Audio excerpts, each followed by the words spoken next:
Morning. Morning, ma'am. Morning.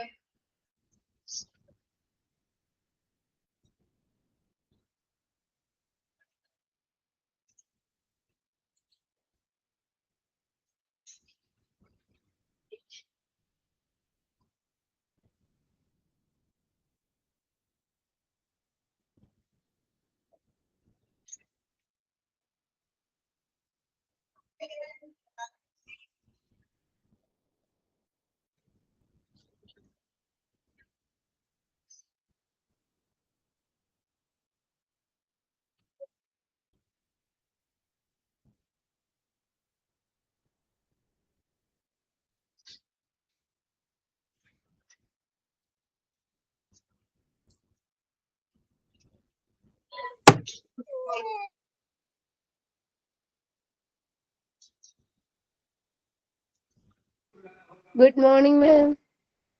Good morning.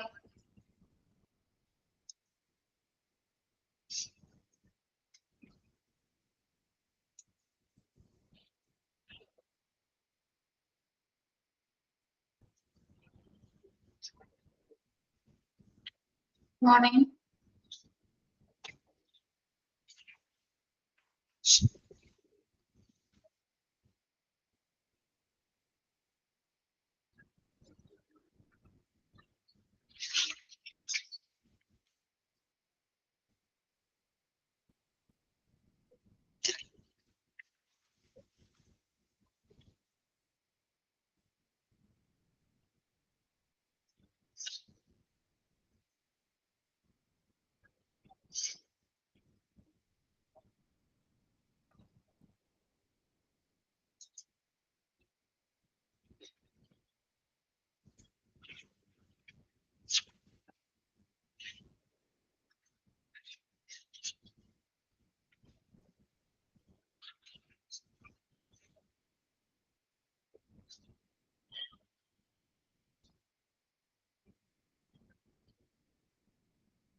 Good morning.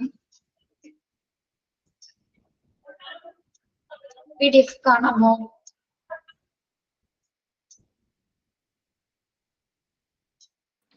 കാണാം മാം. കാണാം മാം. Okay.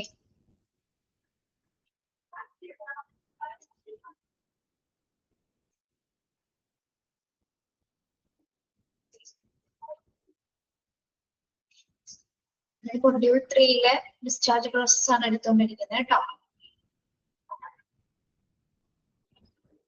Policies തുടങ്ങിയില്ലേ? Discharge policies ഇന്നലെ പറഞ്ഞില്ലേ?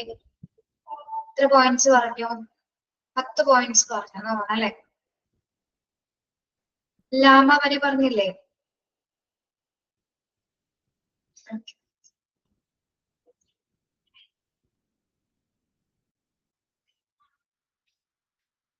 Yes. Next one. A patient who comes to casualty, take treatment and leave hospital with the CMO concern as OP consultations are given, prescription based on patient's condition. ഇവിടെ എന്താ പറയുന്നത്? Patient who comes to casualty, take treatment and leave hospital with the CMO concern and OP consultations are given prescription based on patient condition. എന്താ പറയുന്ന ഒരു patient കാഷ്വാലിറ്റിയിലേക്ക് വരുവാണെങ്കിൽ treatment എടുത്തതിന് ശേഷം ആരുടെ കൺസേൺ ഉണ്ടെങ്കിലായിരിക്കും അദ്ദേഹത്തിന് ലീവ് ചെയ്യാൻ സാധിക്കുക? ആരുടെ കൺസേൺ ആവശ്യമാണ്? CMO എന്ന് പറയുന്നത് ആരാണ്? ചീഫ് മെഡിക്കൽ ഓഫീസർ ആണ് അല്ലെ? CMO, chief medical officer. അറിയാത്തവർ അതൊന്ന് നോട്ട് ചെയ്യാം കേട്ടോ. ജസ്റ്റ് ഒരു മിനിറ്റ്, അതൊന്ന് നിങ്ങളൊന്ന് വായിച്ചേ. ഒരു മിനിറ്റ്.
ഓക്കെ, കേൾക്കാമോ? ഇവിടെ പറയുന്നത് എന്താണ്? ഒരു പേഷ്യന്റ് കാഷ്വാലിറ്റിയിൽ വന്ന സമയത്ത്, ട്രീറ്റ്മെന്റ് എടുക്കുന്ന സമയത്ത്, ട്രീറ്റ്മെന്റ് കഴിഞ്ഞതിന് ശേഷം എന്താണ് ലീവ് ചെയ്യുമ്പോൾ നിർബന്ധമായിട്ടും ആരുടെ കൺസേൺ ആവശ്യമാണ്? ആരുടെ കൺസേൺ ആണ് ആവശ്യമായിട്ട് വരുന്നത്? ചീഫ് മെഡിക്കൽ ഓഫീസറുടെ അല്ലെ? ഓക്കെ, CMO സ്റ്റാൻഡ് ഫോർ പഠിച്ചു നോക്കണം കേട്ടോ. Chief medical officer. ഓക്കെ, അദ്ദേഹത്തിന്റെ കൺസേൺ ഉണ്ടെങ്കിൽ മാത്രമായിരിക്കും നമുക്ക് എന്താണ് അദ്ദേഹത്തിന്റെ സമ്മതത്തോടെ മാത്രമേ നമുക്ക് OP കൺസൾട്ടേഷനിൽ പ്രിസ്ക്രിപ്ഷൻസ് ലഭ്യമാകുള്ളൂ. ഓക്കെ, യെസ്, എങ്കിൽ മാത്രമേ നമുക്ക് അവിടെ നിന്ന് ലീവ് ചെയ്യാനായിട്ടും സാധിക്കൂ. Then the hospital administration must make sure that every hospital has an organized discharge planning and that can increase patient satisfaction. Hospital administration must make sure that every hospital has an organized discharge planning. എന്താ പറയുന്നത്? എല്ലാ ഹോസ്പിറ്റൽസും നിർബന്ധമായിട്ട് എന്താണ് ഒരു organised ആയിട്ട് discharge പ്ലാനും methods ഉണ്ടായിരിക്കുള്ളൂ. Okay, അപ്പൊ ആ ഒരു പ്രൊസീജിയേഴ്സും പോളിസീസും അനുസരിച്ച് തന്നെയായിരിക്കണം നമ്മൾ ഓരോ പേഷ്യൻസിനും ഡിസ്ചാർജ് പ്രൊവൈഡ് ചെയ്യുന്നത്. എങ്കിൽ മാത്രം, അതായത് മറ്റ് തടസ്സങ്ങളൊന്നും ഇല്ലാതെ വളരെ സിമ്പിൾ ആയിട്ട് ഓരോ പേഷ്യന്റിനും എന്താണ് ആ സ്ട്രക്ചർ അനുസരിച്ച് അല്ലെങ്കിൽ റൂൾസ് ആൻഡ് റെഗുലേഷൻ അനുസരിച്ചിട്ട് ഡിസ്ചാർജ് ആയി പോകുമ്പോൾ മാത്രമാണ് ഓരോ പേഷ്യൻസും സാറ്റിസ്ഫൈഡ് ആകുന്നത്. ഓക്കെ, അപ്പൊ എല്ലാ ഹോസ്പിറ്റലിലും എന്താണ് നിർബന്ധമായിട്ടൊരു ഓർഗനൈസ്ഡ് ആയിട്ടുള്ള discharge planning method and regulations ഉണ്ടാക്കി അതിനനുസരിച്ച് തന്നെയാണ് നമ്മൾ ഓരോ ഡിസ്ചാർജുകളും ഒരു പേഷ്യൻസിനും കൊടുക്കുന്നത്. എങ്കിൽ മാത്രമായിരിക്കും പേഷ്യൻസ് നല്ല രീതിയിൽ സംതൃപ്തരാകുന്നത്. ഓക്കെ, യെസ്, മനസ്സിലായോ? 11th പോയിന്റും 12th പോയിന്റും.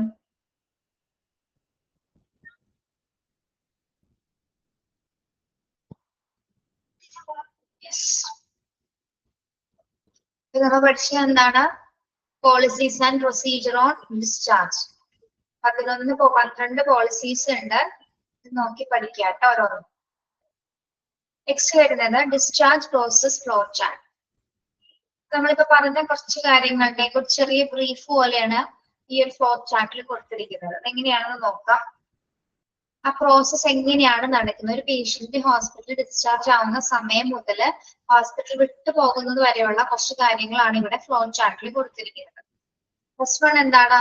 written order by doctor, informing other department, returning of patient medication, preparation and bill processing of bills, check mode of payment, cash or insurance, verification with respective insurance providers, inform wants to pay the bill by patient, settlement of bill, collect and discharge medications, explain medications and provide discharge summary, arrange transcription, transportation if needed, then documentation of discharge and remove patient from HIS. First നമുക്ക് ഒരു patient discharge ആണെങ്കിൽ നിർബന്ധമായിട്ടും ആരുടെ concern ഉണ്ടായിരിക്കണം, ആരുടെ order ഉണ്ടായിരിക്കണം, ആരുടെ ആയിരിക്കണം ഓർഡർ ഉണ്ടാവേണ്ടത്, ആരുടെ ഓർഡർ ഉണ്ടായിരിക്കണം? Yes, written order by doctor അല്ലെ. ഡോക്ടറിൽ നിന്നായിരിക്കും. ഡോക്ടറിന്റെ ഫസ്റ്റ് ഡോക്ടർ ഓർഡർ നഴ്സിന് കൊടുത്താൽ മാത്രമാണ് അവർ അതിനുള്ള പ്രൊസീജിയേഴ്സ് ആരംഭിക്കുന്നത്. Then informing other departments. എന്താണ് സെക്കൻഡ് പോയിന്റിൽ പറയുന്നത്? ഒരു വാർഡിലുള്ള പേഷ്യൻസ് ആണെങ്കിൽ എന്താണ് ഓരോ ഡിപ്പാർട്ട്മെന്റ്സുമായിട്ട് അവർ കണക്റ്റഡ് ആയിരിക്കും. ഒരു വാർഡിലുള്ള പേഷ്യന്റ് അവ എന്താണ് പല ഡിപ്പാർട്ട്മെന്റ്സ്, റേഡിയോളജി അല്ലെങ്കിൽ അവരുടെ കണ്ടീഷൻ അനുസരിച്ച് ഓരോ ഡിപ്പാർട്ട്മെന്റുമായിട്ട് കണക്റ്റഡ് ആയിരിക്കും. അപ്പൊ എല്ലാ ഡിപ്പാർട്ട്മെന്റ്സിലും എന്താണ് ആ ഒരു പേഷ്യന്റ് ഡിസ്ചാർജ് ആണെന്നുള്ള ഇൻഫർമേഷൻസ് നമ്മള് പങ്കുവയ്ക്കേണ്ടതാണ്. ആരാണ് പങ്കുവയ്ക്കുന്നത്? നേഴ്സ് ആയിരിക്കും. ഇൻഫോമിംഗ് അതർ ഡിപ്പാർട്ട്മെന്റ്സിനെ അറിയിക്കുന്നത് നേഴ്സ് ആയിരിക്കുള്ളൂ. ഓക്കെ, അതിനുശേഷം എന്താണ്? Returning of patient medications. Returning of patient medications എന്താണ്? പേഷ്യന്റ് മെഡിക്കേഷൻസ് റിട്ടേൺ ചെയ്യുന്നത് എന്താണ്? എന്തുകൊണ്ടാണ്? ഇപ്പൊ കാലത്താണ് ഇപ്പൊ രാവിലെ വന്നിട്ട് എന്താണ് ഡോക്ടർ ഡിസ്ചാർജ് പറയുകയാണെങ്കിൽ പിന്നീട് അന്നത്തെ മെഡിക്കേഷൻസ് എന്ത് ചെയ്യോര്? അതിനുശേഷമുള്ള മെഡിക്കേഷൻസ് എന്ത് ചെയ്യും? പിന്നീട് അത് പ്രൊവൈഡ് ചെയ്യുന്നുണ്ടായിരുന്നു. റിട്ടേൺ എടുക്കുക അല്ലെ. ഓക്കെ, ആ മെഡിസിൻസ് കൊടുക്കുകയല്ല, ചിലപ്പോൾ രാവിലെ ഒക്കെ കൊടുത്തിട്ടുണ്ടായിരിക്കും. അതിന് ശേഷമുള്ള മെഡിസിൻസ് ചിലപ്പോൾ എന്താണ് ഡോക്ടർ കട്ട് ചെയ്തിട്ടുണ്ടായിരിക്കും. ചിലപ്പോൾ അങ്ങനെ കൊടുക്കുന്ന അതൊക്കെല്ലാം കണ്ടീഷൻ അനുസരിച്ച് കാൽക്കുലേഷൻ അല്ലെ. അപ്പൊ എന്താണ് അത്ര മെഡിക്കേഷൻസ് അവർ റിട്ടേൺ ചെയ്യും. ആ ഒരു പ്രോസസ് അവിടെ നടക്കുന്നുണ്ട്. അത് നേഴ്സ് ആയിരിക്കും ഇതൊക്കെ കൈകാര്യം ചെയ്യുന്നത് കേട്ടോ. പിന്നെന്താണ് ചിലപ്പോ അതേപോലെ തന്നെ ഇപ്പൊ ആന്റിബയോട്ടിക്സ് അല്ല എന്തെങ്കിലും ഇഞ്ചക്ഷൻസ് അല്ലെങ്കിൽ ചെറിയ ചെറിയ കോംപ്ലിമെന്റ്സ് ആയിട്ടുള്ള മരുന്നുകൾ, സപ്ലിമെന്റ്സ് ഒക്കെ ഉണ്ടായിരിക്കും. അങ്ങനെയുള്ളതൊക്കെ എന്താണ് ചിലപ്പോ ആ ഒരു രാവിലത്തെ മാത്രമായിരിക്കും. അതിനുശേഷം ചിലപ്പോ ഡോക്ടർ എന്താണ് അത് അവോയ്ഡ് ചെയ്തിട്ടുണ്ടായിരിക്കും. അപ്പൊ അങ്ങനെയുള്ള മെഡിക്കേഷൻസ് നമ്മൾ റിട്ടേൺ ചെയ്യും. Then next one, preparation and bill processing of bills. Preparation and processing of bills. ഇനി അതിനുശേഷം എന്താണ് ആ രോഗിയുമായി ബന്ധപ്പെട്ടിട്ടുള്ള അത്രയും ദിവസത്തെ ബിൽസ് അല്ലെ, ആ പേഷ്യന്റിന്റെ ട്രീറ്റ്മെന്റുമായി ബന്ധപ്പെട്ടിട്ടുള്ള ബിൽസിന്റെ പ്രോസസ്സിംഗ് ആണ് അടുത്ത സ്റ്റെപ്പ് എന്ന് പറയുന്നത്. ഓക്കെ, ദെൻ അതിനുശേഷം എന്താണ് check mode of payment, cash or insurance. ഇതെന്താ പറയുന്നത്? ചെക്ക് മോഡ് ഓഫ് പേയ്മെന്റ് എന്ന് പറയുന്നത് ഏത് മോഡ് ഓഫ് പേയ്മെന്റിലാണ് അവിടെ ബില്ല് ചെയ്യുന്നത് അല്ലെ. മോഡ് ഓഫ് പേയ്മെന്റ് എന്ന് ഉദ്ദേശിക്കുന്നത് എന്താണ്? ക്യാഷ്ലെസ് ആണോ അല്ലെങ്കിൽ ഏതെങ്കിലും ക്യാഷ് ആണോ ഇൻഷുറൻസ് ആണോ? ഇൻഷുറൻസ് കവറേജസ് ഉള്ളവരാണെങ്കിൽ എന്താണ് അത് ഓൾറെഡി ഹോസ്പിറ്റൽ സിസ്റ്റത്തിലേക്ക് തന്നെ അത് ആഡ് ആവും അല്ലെ, ആ ഒരു ബില്ലിംഗ് കാര്യങ്ങളൊക്കെ. അല്ലെങ്കിൽ എന്താണ് നോർമലി ക്യാഷ് ആണെങ്കിൽ നമ്മൾ ക്യാഷ് ആയിട്ട് തന്നെ അവിടെ ബില്ല് ചെയ്യേണ്ടി വരും. ഓക്കെ, യെസ്, ക്യാഷ് ആണെങ്കിൽ നമ്മൾ പേ ചെയ്യണം. ഇൻഷുറൻസ് ആണെങ്കിൽ എന്താണ് ഇൻഷുറൻസ് ആ ഒരു പോളിസിയിൽ തന്നെ ആ ഒരു പേയ്മെന്റ് അവിടെ കട്ട് ആവുന്നുണ്ട്. Okay, then verification with respective insurance providers if any. Verification with the respective insurance providers if any. ഇപ്പോൾ ഇൻഷുറൻസ് ആണെങ്കിൽ ഇപ്പൊ ഏത് കമ്പനിയുടെ ഇൻഷുറൻസ് ആണ് അവിടെ നിന്ന് വെരിഫിക്കേഷൻ നമുക്ക് ഉണ്ടായിരിക്കും അല്ലെ. ഏത് മെഡിക്കൽ ഇൻഷുറൻസ് ആണെങ്കിലും ആ ഡിസ്ചാർജ് ആവുന്ന സമയത്ത് അവിടെ നിന്നൊരാൾ നമ്മളെ വന്ന് വെരിഫൈ ചെയ്യും അല്ലെ. അപ്പൊ അത്രയും ദിവസത്തെ ട്രീറ്റ്മെന്റുമായി ബന്ധപ്പെട്ട കാര്യങ്ങളൊക്കെ ചോദിക്കും. പിന്നെ ചില കേസസിൽ എന്താണ് നമുക്ക് ചിലപ്പോ ഈ ക്ലെയിം അല്ലെങ്കിൽ ഇൻഷുറൻസ് കവറേജ് ചില കേസസ് കിട്ടാറില്ല അല്ലെ. എനിക്ക് തോന്നുന്നു ചിലപ്പോ നമ്മളെ ഫിക്സ് ഒക്കെ വരുന്ന കുട്ടികളല്ലേ, ഫിക്സിന്റെ മരുന്ന് പ്രൊവൈഡ് ചെയ്ത് കഴിഞ്ഞാല് റിജക്റ്റഡ് ആവാറുണ്ട് ചില സമയത്ത് ക്ലെയിമുകൾ. ഓക്കെ, അങ്ങനെ ചില കേസസിൽ സ്പെസിഫിക് ആയിട്ടുള്ള ചില കേസസിൽ ക്ലെയിം നമുക്ക് കിട്ടാറില്ല, റിജക്റ്റ് ആയി പോവാറുണ്ട്. അത് ഈ വെരിഫിക്കേഷന്റെ ടൈമിലായിരിക്കും ഉള്ളത് റിജക്റ്റ് ആവുന്നത്. കാരണം വെരിഫിക്കേഷൻ ടൈമിൽ നമ്മളിൽ നിന്ന് ഒരു കൂടുതൽ കാര്യങ്ങളൊക്കെ ചോദിച്ചറിഞ്ഞതിന് ശേഷം എന്തെങ്കിലും പോയിന്റ്സ് ഇപ്പൊ നമ്മൾ അറിയാതെ പറഞ്ഞു പോയാലും ചിലപ്പോ എന്താണ് ക്ലെയിം ചിലപ്പോ കട്ടായെന്ന് വരാം. Okay, yes. അപ്പൊ അപ്പോ ഇവിടെ ഈ ഒരു പ്രൊസീജിയറിൽ നടക്കുന്ന എന്താണ്, ഏത് റെസ്പെക്റ്റീവ് കമ്പനിയിൽ നിന്നാണോ ക്ലെയിം എടുത്തിരിക്കുന്നത്, ഇൻഷുറൻസ് എടുക്കുന്നത്, അവരുടെ വെരിഫിക്കേഷൻസ് ആ ഒരു ടൈമിൽ ഉണ്ടായിരുന്നു കേട്ടോ. പിന്നെ inform want to pay the bill by patient. Inform wants to pay by inform wants to pay the bill by patient. എന്താണ് അടുത്ത പ്രൊസീജിയർ എന്ന് പറയുന്നത്? ബില്ല് പ്രിപ്പയർ ആയി കഴിഞ്ഞാൽ ഏത് വാർഡിലാണോ പേഷ്യന്റ് ഉള്ളത് ആ വാർഡിലേക്ക് കൃത്യമായിട്ട് അതിന്റെ ഇൻഫർമേഷൻ നഴ്സ് ആയിരിക്കും എന്ന് ആ പേഷ്യന്റിനോട് പറയുന്നത് കേട്ടോ. അതായത് ബില്ല് പ്രിപ്പയർ ആയി കഴിഞ്ഞാൽ എന്താണ്, ഏത് വാർഡിലാണോ ഒരു പേഷ്യന്റ് ഇരിക്കുന്നത് അവിടെ പോയി നേരിട്ട് തന്നെ ആയിരിക്കുള്ളൂ ബില്ല് ഓക്കെ ആയിട്ടുണ്ട്, പ്രോസസിങ് ആയിട്ടുണ്ടെന്നുള്ളത് നഴ്സ് ആയിരിക്കും അറിയിക്കുന്നത് കേട്ടോ. Yes. Then settlement of bill. അതിനുശേഷം എന്താണ്, ബില്ലിങ്ങിന്റെ കാര്യങ്ങൾ കഴിഞ്ഞതിന് ശേഷം അത് നമ്മൾ സെറ്റിൽ ചെയ്യണം അല്ലെ. ക്യാഷ് ആണെങ്കിലും ഇൻഷുറൻസ് ആണെങ്കിലും നമ്മൾ ആ ബില്ല് സെറ്റിൽ ചെയ്യുന്നു. Then collecting discharge medications. Discharge ചെയ്യുന്ന സമയത്ത് നമുക്ക് മെഡിക്കേഷൻസ് പ്രൊവൈഡ് ചെയ്തിട്ടുണ്ടായിരിക്കും അല്ലെ. കണ്ടീഷൻ അനുസരിച്ചിട്ട് എന്തായാലും ഒരു മെഡിക്കേഷൻസ് പ്രൊവൈഡ് ചെയ്തിട്ടുണ്ടായിരിക്കും. അത് നമ്മൾ എന്ത് ചെയ്യണം, അതായത് നമ്മുടെ വീട്ടിൽ കൊണ്ടുപോകാനുള്ള മെഡിസിൻസ് നമ്മൾ കളക്ട് ചെയ്യുക. ഓക്കെ. ബില്ല് അടച്ചതിന് ശേഷം മാത്രമാണ് എന്താ മെഡിക്കേഷൻസ്, ഡിസ്ചാർജ് മെഡിക്കേഷൻസ് നമുക്ക് ലഭ്യമാകുന്നത്. Okay. Then explain medications and provide discharge summary. ഈ മെഡിക്കേഷൻസ് തരുന്നതോടൊപ്പം തന്നെ നമുക്ക് കൃത്യമായിട്ട് ഏതൊക്കെ രീതിയിലുള്ള മെഡിസിൻസ് എപ്പോഴാണ് കഴിക്കേണ്ടത്, എത്ര ദിവസം, ഏതൊക്കെ ടൈമില് എന്നുള്ള കാര്യങ്ങള് അതിന്റെ ഡീറ്റെയിൽ ആയിട്ടൊരു എക്സ്പ്ലനേഷൻസ് അവർ പറഞ്ഞു തരികയും മാത്രമല്ല അതിന്റെ ഒപ്പം തന്നെ നമുക്ക് എന്ത് തരും, ഡിസ്ചാർജ് സമ്മറി നമ്മുടെ കൂടെ അതിന്റെ ഒപ്പം മെഡിക്കേഷൻസിന്റെ കൂടെ പ്രൊവൈഡ് ചെയ്യുകയും ചെയ്യും. Okay. Explain medications and provide discharge summary. അതായത് നമ്മൾ വീട്ടിൽ പോയി കഴിഞ്ഞാൽ എന്തൊക്കെ കാര്യങ്ങളാണ് ചെയ്യേണ്ടത് എന്നുള്ള കാര്യങ്ങളായിരിക്കും അതിൽ എക്സ്പ്ലെയിൻ ചെയ്യുന്നത്. ഏതൊക്കെ മെഡിസിൻസ് ഏതൊക്കെ ടൈമിൽ ഉപയോഗിക്കണം, മെഡിസിൻ ഇപ്പൊ രാവിലെ കഴിക്കേണ്ടത് രാത്രി കഴിക്കണം എന്നൊക്കെ വ്യക്തമായിട്ട് നമ്മളോട് പറഞ്ഞു തരാറില്ല ഇവരെ. ഓക്കെ, അതാണ് അവിടെ ഉദ്ദേശിക്കുന്നത് കേട്ടോ. Then arrange transportation if needed. ഇനി ആവശ്യമെങ്കിൽ എന്താണ്, ട്രാൻസ്പോർട്ടേഷൻ അവർ നമുക്ക് അറേഞ്ച് ചെയ്ത്. ഇപ്പൊ ഒറ്റയ്ക്കുള്ള ഒരാളൊക്കെ ആണെങ്കിൽ ഇപ്പോ മറ്റേ ബൈ സ്റ്റാൻഡേഴ്സ് ഒന്നും ഇല്ലാത്ത ആൾക്കാരാണ്, അല്ലെങ്കിൽ എന്തെങ്കിലും ബുദ്ധിമുട്ടുള്ളവരൊക്കെ ആണെങ്കിൽ ചിലപ്പോൾ ട്രാൻസ്പോർട്ടേഷൻ ആംബുലൻസോ അല്ലെങ്കിൽ മറ്റെന്തെങ്കിലും വാഹനങ്ങളൊക്കെ ഹോസ്പിറ്റലിൽ നിന്ന് നമ്മൾ അറേഞ്ച് ചെയ്ത് കൊടുക്കാറുണ്ട് ആവശ്യമെങ്കിൽ കേട്ടോ. Then documentation. ലാസ്റ്റ് പ്രോസസ് എന്താണ്, documentation of discharge and remove patient from HIS. അവസാന സ്റ്റെപ്പ് എന്ന് പറയുന്നത് എന്താണ്, പേഷ്യൻസിന്റെ റെക്കോർഡ്സുകളെല്ലാം നമ്മൾ എല്ലാ ഡോക്യുമെന്റേഷൻസ് കീപ്പ് ചെയ്ത് വെക്കുന്നു. പിന്നെ എന്ത് ചെയ്യുന്നു, റിമൂവ് പേഷ്യന്റ് ഫ്രം HIS. എന്താണ് HIS എന്ന് പറയുന്നത്, ഹോസ്പിറ്റൽ ഇൻഫർമേഷൻ സിസ്റ്റത്തിൽ നിന്നും ആ ഒരു പേഷ്യന്റിനെ നമ്മൾ എന്ത് ചെയ്യുന്നു, റിമൂവ് ചെയ്യുന്നത് കേട്ടോ. ഡിസ്ചാർജ് പ്രോസസ് കംപ്ലീറ്റ് ആയതിനു ശേഷം മാത്രമാണ് അതിൽ നിന്ന് നമ്മൾ എന്ത് ചെയ്യുന്നത്, HIS-ൽ നിന്നും പേഷ്യന്റിനെ നമ്മൾ റിമൂവ് ചെയ്യുന്നത്. ഓക്കെ. ഇങ്ങനെയാണ് ഓരോ ഹോസ്പിറ്റൽസിലും ഡിസ്ചാർജ് പ്രൊസീജിയേഴ്സ് നടക്കുന്നത്. ഓക്കെ, നമ്മൾ ജസ്റ്റ് ബ്രീഫ് ചെയ്ത് പറയാണ്. ഡോക്ടർ ആണെങ്കിൽ റിട്ടേൺ ഓർഡർ കൊടുക്കുന്നത്. റിട്ടേൺ ഓർഡർ കിട്ടിയതിനു ശേഷം നഴ്സ് ആയിരിക്കും ഓരോ ഡിപ്പാർട്ട്മെന്റ്സിലേക്ക് അതിന്റെ വിവരം അറിയിക്കുന്നത്. ദെൻ പേഷ്യന്റിന്റെ എല്ലാ മെഡിസിൻസും എന്താണ്, നമ്മൾ റിട്ടേൺ ചെയ്യുന്ന മെഡിസിൻസ് ആണ്, ഇത് റിട്ടേൺ ചെയ്യും. പിന്നെ അതിന് ശേഷം ബിൽസിന്റെ പ്രിപ്പറേഷൻസും പ്രോസസ്സിംഗും ആയിരിക്കും. ഏത് രീതിയിലാണ് അവർ ബില്ല് പേ ചെയ്യുന്നത്, ക്യാഷ് ആണോ ഇൻഷുറൻസ് ആണോ എന്ന് അവിടെ തീരുമാനിക്കപ്പെടുന്നു. ഇൻഷുറൻസ് ആണെങ്കിൽ അവിടെ ഒരു ഇൻഷുറൻസ് കമ്പനിയുടെ ഒരു വെരിഫിക്കേഷൻ ഉണ്ടായിരിക്കും. പിന്നെ എന്താണ്,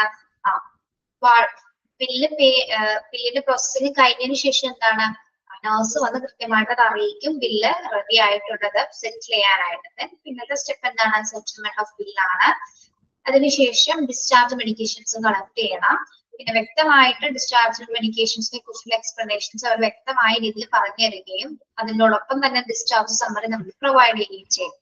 പിന്നെ എന്താണ്, ആവശ്യമെങ്കിൽ ട്രാൻസ്പോർട്ടേഷൻ അനുവദിക്കുകയും ലാസ്റ്റ് ടൈമില് ഡിസ്ചാർജിന്റെ എല്ലാ റെക്കോർഡ്സുകൾ കീപ്പ് ചെയ്യുകയും പേഷ്യന്റിനെ നമ്മൾ HIS-ൽ നിന്ന് ഹോസ്പിറ്റൽ ഇൻഫർമേഷൻ സിസ്റ്റത്തിൽ നിന്ന് റിമൂവ് ചെയ്യുകയും ചെയ്തതോടുകൂടി ഡിസ്ചാർജ് പ്രോസസ്സുകൾ അവിടെ അവസാനിക്കും. ഓക്കെ, ക്ലിയർ ആണോ?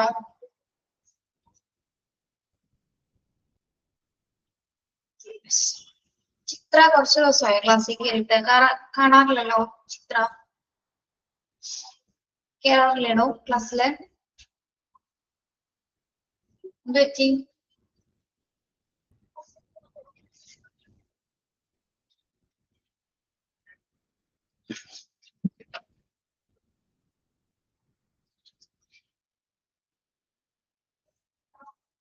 ചിത്ര കേട്ടില്ലടോ.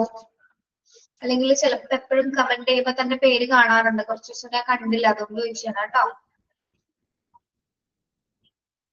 Okay okay. ഇന്നലെ മാത്രം ഇല്ലാതിരുന്നോളോ?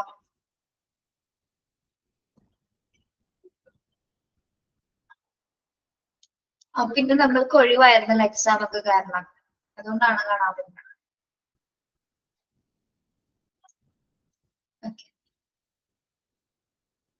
യെസ്, ഇത് ക്ലിയർ ആണല്ലോ? ഈ പ്രോസസ് ക്ലിയർ ആണോ എല്ലാവർക്കും?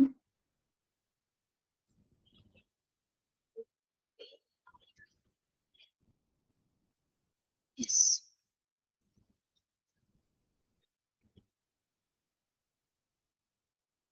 Okay okay Chithra. Yes, next one. What is a discharge summary? What is a discharge summary? എന്താണ് ഒരു ഡിസ്ചാർജ് സമ്മറി എന്ന് പറയുന്നത്? നിങ്ങളൊന്ന് പറഞ്ഞു, അതില് നോക്കാതെ നിങ്ങൾക്ക് അറിയാവുന്ന പോലെ ഒന്ന് പറയാമോ?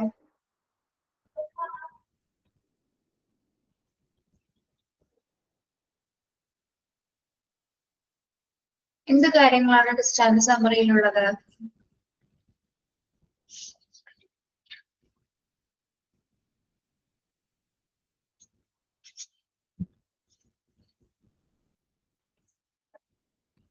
ഡിസ്ചാർജ് ആയതിനു ശേഷം, ഓക്കെ, ഡിസ്ചാർജ് ആവുന്ന ദിവസം എന്ത് തയ്യാറാക്കുന്നുണ്ട്?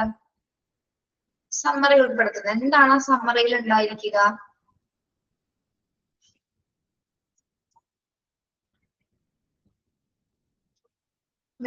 Medicine details. കൺക്ലൂഷൻ അല്ലേ? കൺക്ലൂഷൻ ആണ്. Yes, very good very good. നമുക്ക് നോക്കാം. Okay, very good. A discharge summary. A discharge summary is a clinical report prepared by a health professionals at the conclusion of a hospital stay. It is often the primary mode of communication between the hospital care team and the aftercare providers. എന്താണ് ഒരു discharge summary എന്ന് പറയുന്നത്? ഒരു clinical report ആണ് അല്ലെ? ഒരു clinical റിപ്പോർട്ടാണ് നമ്മൾ ഇത് തയ്യാറാക്കുന്നത്. അതായത് ഒരു ഹോസ്പിറ്റൽ വാസത്തിന്റെ, അല്ലെങ്കിൽ ഒരു ഹോസ്പിറ്റലിൽ ഒരു പേഷ്യന്റ് അഡ്മിറ്റ് ആയി അതിന്റെ ഏകദേശം ഒരു കൺക്ലൂഷൻ എന്ന് പറയുന്നത് അതിന്റെ സമാപനത്തോടു കൂടിയാണ്.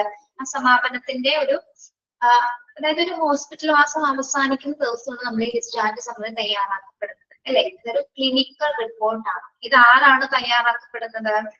ആരാണ് ഇത് പ്രിപ്പയർ ചെയ്യുന്നത്? ഡിസ്ചാർജ് സമ്മറി ആരാണ് പ്രിപ്പയർ ചെയ്യുന്നത്? ആരാണ് പ്രിപ്പയർ ചെയ്യുന്നത് ഡിസ്ചാർജ് സമ്മറി? ഹെൽത്ത് പ്രൊഫഷണൽസ് അല്ലെ? അല്ലെങ്കിൽ ഡോക്ടർ പറഞ്ഞു കൊടുക്കുന്ന നിർദ്ദേശങ്ങൾ പ്രിപ്പയർ ചെയ്യുന്നതാണ് ആര്? നേഴ്സാണ് അല്ലെ? നേഴ്സാണ് ഡിസ്ചാർജ് സമ്മറി തയ്യാറാക്കുന്നത്. ഓക്കെ. ഒരു ഹോസ്പിറ്റൽ വാസത്തിന് അവസാനമായിട്ട് നമ്മൾ തയ്യാറാക്കുന്ന ആ ഒരു ക്ലിനിക്കൽ റിപ്പോർട്ടാണ് discharge summary എന്ന് പറയുന്നത് അല്ലെ? It's often the primary mode of communication between the hospital care team and the aftercare providers. ഇതെന്ത് മോഡ് ഓഫ് കമ്മ്യൂണിക്കേഷൻ ആണ്? പ്രൈമറി മോഡ് ഓഫ് കമ്മ്യൂണിക്കേഷൻ ആണ്. ആരൊക്കെ തമ്മിലുള്ളതാണ് ഈ ഒരു ഡിസ്ചാർജ് സമ്മറിയുടെ ഒരു കമ്മ്യൂണിക്കേഷൻ? ആരൊക്കെ തമ്മിലുള്ളതാണ്? ഹോസ്പിറ്റൽ കെയർ ടീമും ആഫ്റ്റർ കെയർ പ്രൊവൈഡേഴ്സും തമ്മിൽ ഉള്ളൊരു മോഡ് ഓഫ് കമ്മ്യൂണിക്കേഷൻ ആണ് ഇത് ഡിസ്ചാർജ് സമ്മറി എന്ന് പറയുന്നത്. ഓക്കെ. അതായത് ഒരു ഹോസ്പിറ്റൽ വാസത്തിന്റെ ലാസ്റ്റ് ഡേയിലാണ് നമ്മളിത് ആ ട്രീറ്റ്മെന്റുമായി എന്തൊക്കെ തരത്തിലുള്ള ട്രീറ്റ്മെന്റ്സ് ആ പേഷ്യന്റിന് കൊടുത്തു അല്ലെ, എന്തൊക്കെയുള്ള സർവീസസ് ആണ് അതിലുണ്ടായിരുന്നത് എന്നുള്ള കംപ്ലീറ്റ് ഡീറ്റെയിൽസ് ഇതിലുണ്ടായിരിക്കും. അത് ഡിസ്ചാർജ് സമ്മറിയിൽ നമ്മൾ ഉൾപ്പെടുത്തിയിട്ടുണ്ടായിരിക്കും. ഓക്കെ. യെസ്. അപ്പൊ ഇവിടെ ഹോസ്പിറ്റൽ കെയർ ടീം എന്ന് പറയുന്നത് ആരൊക്കെയായിരിക്കും ഇതിൽ ഉൾപ്പെടുന്നത്? ഹോസ്പിറ്റൽ കെയർ ടീം എന്ന് പറയുന്നത് ഹോസ്പിറ്റൽ കെയർ ടീം എന്ന് പറയുമ്പോൾ ആരൊക്കെയാണ് അതിൽ ഉൾപ്പെടുന്നത്? ഡോക്ടർ, നഴ്സ്, സ്റ്റാഫ് മുതലായ എല്ലാവരും അല്ലെ? ഡോക്ടേഴ്സ്, നഴ്സുമാര്, സ്റ്റാഫുകളെല്ലാം അതിൽ ഉൾപ്പെടുന്നുണ്ട്. ആഫ്റ്റർ കെയർ പ്രൊവൈഡേഴ്സ് എന്ന് പറയുമ്പോൾ ആരൊക്കെയാണ്? ആഫ്റ്റർ കെയർ പ്രൊവൈഡേഴ്സ്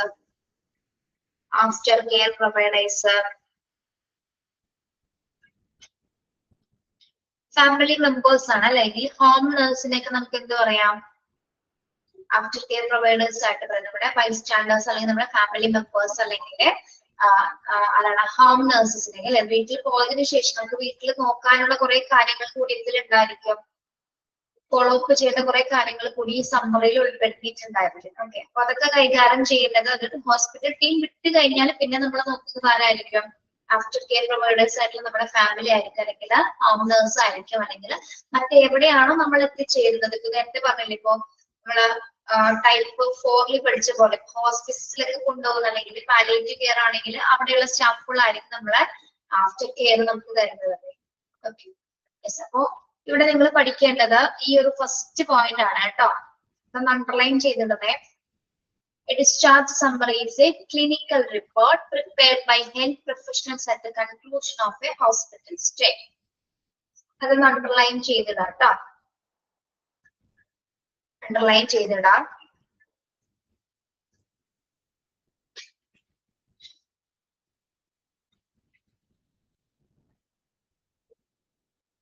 മനസ്സിലായോ ഡിസ്ചാർജ് സമ്മറി എന്താണെന്ന്?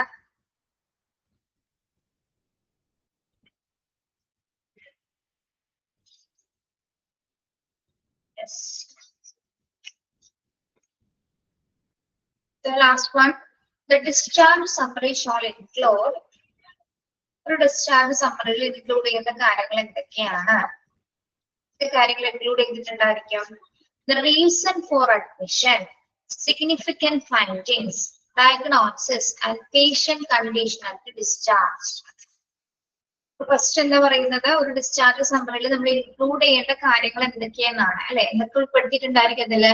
റീസൺ ഫോർ അഡ്മിഷൻ അല്ലെ, ആ പേഷ്യന്റ് എന്തുകൊണ്ടാണ് ഇവിടെ അഡ്മിറ്റ് ആയിരിക്കുന്നത്, അതിന്റെ റീസൺ ഉണ്ടായിരിക്കും. സിഗ്നിഫിക്കന്റ് ഫൈൻഡിങ്സ്, എന്താണ് സിഗ്നിഫിക്കന്റ് ഫൈൻഡിങ്സ് എന്ന് പറയുന്നത്?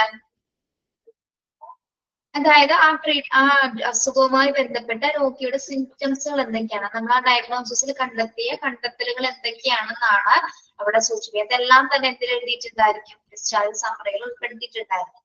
അതായത് ആ രോഗത്തിന്റെ തുടക്കം, ഏത് റീസൺ ആണ്, അതിൽ ആ രോഗിയിൽ കാണപ്പെടുന്ന ഫൈൻഡിങ്സുകൾ എന്തൊക്കെയാണെന്നൊക്കെ എന്തിലുണ്ടായിരിക്കും? ഓരോ ദിവസത്തെ ഫൈൻഡിങ്സ് അതിൽ രേഖപ്പെടുത്തിയിട്ടുണ്ടായിരിക്കും. Okay, then diagnosis and patient condition after discharges. ഏതുതരം ഡയഗ്നോസിസ് ആണ് നടത്തിയിരിക്കുന്നത്, അല്ലെങ്കിൽ ആ ഡിസ്ചാർജ് ചെയ്യുന്ന ദിവസം പേഷ്യന്റിന്റെ പ്രസന്റ് കണ്ടീഷൻ എന്താണ് എന്നുള്ള കാര്യം വരെ എന്തിലുണ്ടായിരിക്കാം? ഡിസ്ചാർജ് സമ്മറിയിൽ മെയിൻ ആയിട്ട് നമ്മൾ ഇൻക്ലൂഡ് ചെയ്തിട്ടുണ്ടാവും. ഓക്കെ, മനസ്സിലായോ? എന്തൊക്കെയാണ്? റീസൺ ഫോർ അഡ്മിഷൻ ഉണ്ടായിരിക്കും, സിഗ്നിഫിക്കന്റ് ആയിട്ടുള്ള ഫൈൻഡിങ്സ് അതിൽ രേഖപ്പെടുത്തിയിട്ടുണ്ടാവും, diagnosis and patient condition after discharge. ഇത്തരം കാര്യങ്ങളായിരിക്കും മെയിൻ ആയിട്ട് ഡിസ്ചാർജ് സമ്മറിയില് പ്രധാനമായിട്ടും ഉണ്ടായിരിക്കുക. Okay, yes, first point okay അല്ലേ?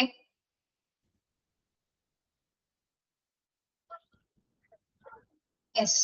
Then the investigation result, laboratory result. അതിന്റെ കൂടെ എന്തൊക്കെ ഉണ്ടായിരിക്കും? ഈ ഡിസ്ചാർജ് സമ്മറിയുടെ കൂടെ തന്നെ ഇൻവെസ്റ്റിഗേഷൻ റിസൾട്ട്, അതായത് ഒരു ലാബ് ടെസ്റ്റോ മെഡിക്കൽ ഇമാജിൻ ടെസ്റ്റുകളൊക്കെ ചെയ്തിട്ടുണ്ടെങ്കിൽ അതുമായി ബന്ധപ്പെട്ടിട്ടുള്ള എല്ലാ ടെസ്റ്റ് റിസൾട്ടും ഈ സമ്മറിയുടെ അകത്ത് ശേഖരിച്ചിട്ടുണ്ടായിരിക്കും. ഇൻവെസ്റ്റിഗേഷൻ റിസൾട്ട്, ലബോറട്ടറി റിസൾട്ടുകൾ ഇൻക്ലൂഡ് ചെയ്തിട്ടുണ്ടായിരിക്കും. പിന്നെന്താണ്? The medication given and the procedure done, if any. The medication given and procedure done. എന്താണ്? രോഗി കൊടുത്തിട്ടിരിക്കുന്ന മെഡിക്കേഷൻസിനെ കുറിച്ചുള്ള ഒരു ഷോർട്ട് ആയിട്ടൊരു എക്സ്പ്ലനേഷൻസ്, അതായത് ഏത് സമയത്താണ് മരുന്ന് കഴിക്കേണ്ടത്, മരുന്നിന് മുൻപ് കഴിക്കേണ്ട ചിലപ്പോൾ എന്തെങ്കിലും ഭക്ഷണങ്ങളോ എന്തെങ്കിലും സ്പെഷ്യാലിറ്റീസിൽ ഉണ്ടെങ്കിൽ ആ പ്രൊസീജിയർ എങ്ങനെയൊക്കെയാണെന്ന് വ്യക്തമായിട്ട് രേഖപ്പെടുത്തിയിട്ടുണ്ടായിരുന്നു. അതായത് ഒരു രോഗിക്ക് കൊടുത്തിരിക്കുന്ന മരുന്നിന്റെ മെഡിക്കേഷൻസ് ഇല്ലേ, ആ മെഡിക്കേഷൻ ലിസ്റ്റസിൽ ഏതൊക്കെ മരുന്നുകൾ എങ്ങനെയായിരിക്കണം കൊടുക്കേണ്ടത് എന്നുള്ളതിന്റെ ഒരു ഷോർട്ട് എക്സ്പ്ലനേഷൻസ് കൂടി ആ ഡിസ്ചാർജ് സമ്മറിയിലെ നഴ്സ് ഉൾപ്പെടുത്തിയിട്ടുണ്ടായിരുന്നു. ഓക്കെ, ഇതെല്ലാം തന്നെ ആ പേഷ്യന്റിന്റെ കണ്ടീഷൻ അനുസരിച്ചിട്ടാണ് നമ്മൾ രേഖപ്പെടുത്തുന്നത്. ഓക്കെ, ക്ലിയർ ആണോ? ഒന്നാമത്തെ പോയിന്റ് മനസ്സിലായോ? Yes. Then follow up advice ഉണ്ടായിരിക്കും. എന്താണ് follow up advice? Follow up advice എന്താ?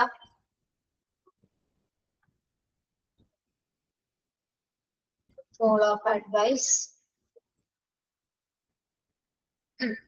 എന്തൊക്കെയായിരിക്കും അതിൽ ഉൾപ്പെടുത്തിയിരിക്കുന്നത്? നമ്മളെ വീട്ടിൽ പാലിക്കേണ്ട കുറച്ച് പ്രൊസീജിയേഴ്സ് കൊടുത്തിട്ടുണ്ടായിരിക്കും അല്ലെ? ഡയറ്ററി പ്ലാൻ ഉണ്ടാവാം, എക്സസൈസുകൾ ഉണ്ടാവാം, പിന്നെ എന്നാണ് ഇത് ഡോക്ടർ എപ്പോഴാണ് വിസിറ്റ് ചെയ്യേണ്ടത് അല്ലെ? നെക്സ്റ്റ് കൺസൾട്ടേഷൻ ചെയ്യേണ്ട ടൈം എപ്പോഴാണ് എന്നുള്ള കാര്യങ്ങളൊക്കെ എന്താണ് ആ ഫോളോ അപ്പ് അഡ്വൈസസിൽ രേഖപ്പെടുത്തിയിട്ടുണ്ടായിരിക്കും. എന്തിന്റെ കൂടെ? ഡിസ്ചാർജ് സമ്മറിയിൽ ഉൾപ്പെടുത്തിയിട്ടുണ്ടായിരിക്കും. Okay, then medications and other instructions and how to obtain urgent care in an understandable manner.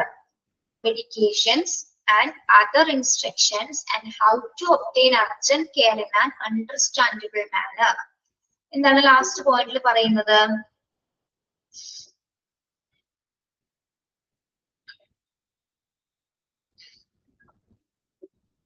ഇനി ആ രോഗിയുടെ കണ്ടീഷൻ അനുസരിച്ച് നമ്മൾ ഏത് രീതിയിലുള്ള ഒരു കെയർ ആയിരിക്കണം ഇപ്പൊ കൊടുക്കേണ്ടതെന്ന് വ്യക്തമായിട്ട് അതിൽ ഉൾപ്പെടുത്തിയിട്ടുണ്ട്. അത് മെഡിക്കൽ ഇൻസ്ട്രക്ഷൻസിന്റെ കൂടെ തന്നെ എന്താണ് ആ രോഗിക്ക് നമ്മൾ ചിലപ്പോൾ പ്രത്യേക പരിഗണന കൊടുക്കണം, അല്ലെങ്കിൽ പ്രത്യേക പരിചരണം കൊടുക്കേണ്ട രോഗികൾ ഉണ്ടാവും അല്ലെ? ഓരോ കേസസും വ്യത്യസ്തമാണ്. അപ്പോൾ അവരുടെ കണ്ടീഷൻ അനുസരിച്ച് എന്താണ് രോഗിക്ക് എത്രമാത്രം നമ്മൾ അർജന്റ് കെയർ കൊടുക്കണമെന്നും ഡിസ്ചാർജ് സമ്മറിയിൽ രേഖപ്പെടുത്തിയിട്ടുണ്ടായിരിക്കും. ഓക്കെ, യെസ്, നമുക്ക് വ്യക്തമായി മനസ്സിലാവുന്ന രീതിയിലായിരിക്കും അത് രേഖപ്പെടുത്തിയിട്ടുണ്ടായിരിക്കുക. യെസ്, ഇപ്പൊ നമ്മൾ പറഞ്ഞത് എന്താണ്? ഡിസ്ചാർജ് സമ്മറിൽ ഇൻക്ലൂഡ് ചെയ്തിരിക്കുന്ന കാര്യങ്ങൾ എന്തൊക്കെയാണ്? ഒന്ന്, പേഷ്യന്റിന്റെ അഡ്മിഷൻ ടൈമിലുള്ള റീസൺ എന്താണ്, ദെൻ പ്രസന്റ് തുടർന്നുള്ള ദിവസങ്ങളിലുള്ള ആളുടെ ഫൈൻഡിങ്സ് എന്തൊക്കെയാണ്, ഡയഗ്നോസിസ് ഏതൊക്കെയാണ്, പ്രസന്റ് ഡിസ്ചാർജ് ആവുന്ന സമയത്ത് ആ പ്രസന്റ് കണ്ടീഷൻ എന്തൊക്കെയാണെന്ന് വരെ അതിൽ ഉൾപ്പെടുത്തിയിട്ടുണ്ടായിരിക്കും. പിന്നെ ഓരോ ലബോറട്ടറി ടെസ്റ്റ് റിസൾട്ടുകള്, പിന്നെ എന്താണ് മെഡിക്കേഷൻസുമായി ബന്ധപ്പെട്ട ഏതൊക്കെ മരുന്നുകൾ ഏതൊക്കെ രീതിയിലാണ് പ്രൊവൈഡ് ചെയ്യേണ്ടത് അതിനെ കുറിച്ചിട്ടുള്ള എക്സ്പ്ലനേഷൻ ഉണ്ടായിരിക്കും. ഫോളോ അപ്പ് അഡ്വൈസ് കൊടുത്തിട്ടുണ്ടായിരിക്കും. അർജന്റ് കെയർ കൊടുക്കേണ്ട പേഷ്യൻസ് പ്രത്യേകിച്ച് എന്താണ് എത്രമാത്രം അർജന്റ് കെയർ കൊടുക്കേണ്ട കണ്ടീഷൻ ഉള്ള പേഷ്യന്റ് ആണെങ്കിൽ എന്താണ് അവർക്ക് അതെങ്ങനെയായിരിക്കും കൊടുക്കണം എന്നുള്ള ഇൻസ്ട്രക്ഷൻസും ആ സമ്മറിയിൽ ഉൾപ്പെടുത്തിയിട്ടുണ്ടായിരിക്കും. ഓക്കെ, ഒന്ന് വായിച്ചു നോക്കിയേ പെട്ടെന്ന്, കംപ്ലീറ്റ് ആയിട്ട് ഒന്ന് വായിച്ചു നോക്കും കേട്ടോ.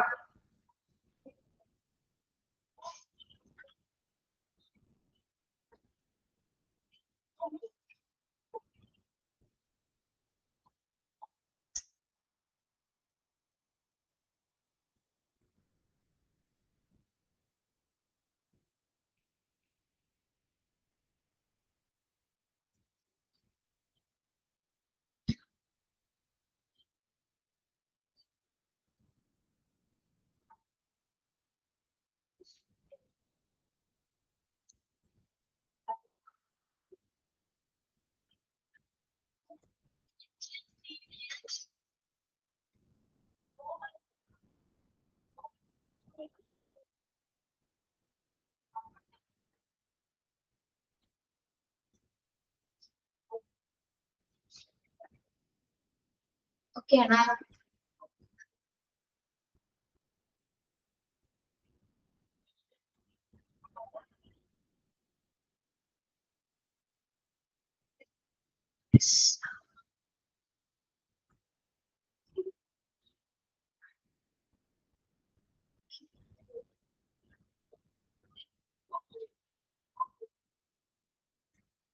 ഓക്കെ,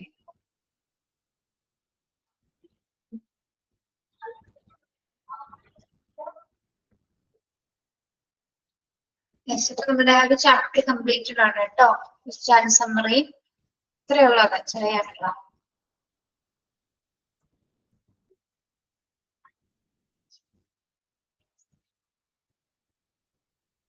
നെക്സ്റ്റ് നമ്മള്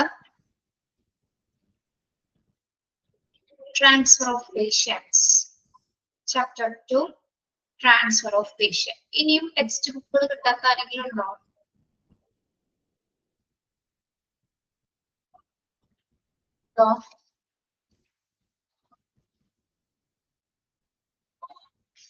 ടെക്സ്റ്റ് ബുക്ക് കിട്ടാത്ത ആരെങ്കിലും ഉണ്ടോ? എല്ലാവർക്കും കിട്ടിയതാണോ?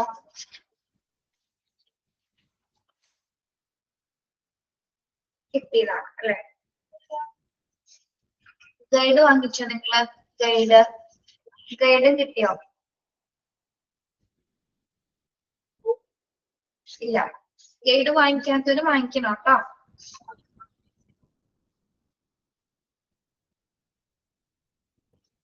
ഓക്കെ,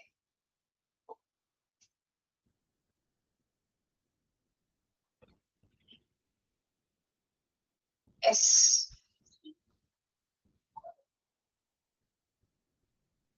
Okay, ഇനി ഈ ഒരു ചാപ്റ്റർ തുടക്കം കുറച്ച് കുഴപ്പമുണ്ടാവില്ല, പിന്നെ പോകുന്നതനുസരിച്ച് ഇച്ചിരി ബുദ്ധിമുട്ടുകളുണ്ട് കേട്ടോ ഈ ഒരു ചാപ്റ്ററിന്. ഒന്ന് ശ്രദ്ധിച്ചിരിക്കണം നിങ്ങള്. തുടക്കം ഒന്നും പ്രശ്നമില്ല, ലാസ്റ്റ് അങ്ങോട്ട് പോകുന്നതിനനുസരിച്ച് കുറച്ച് പ്രൊസീജിയറുമായി ബന്ധപ്പെട്ട് കുറെ കാര്യങ്ങൾ പറയുന്നുണ്ട്, അപ്പൊ അതൊന്ന് നോട്ട് ചെയ്യേണ്ടി വരും.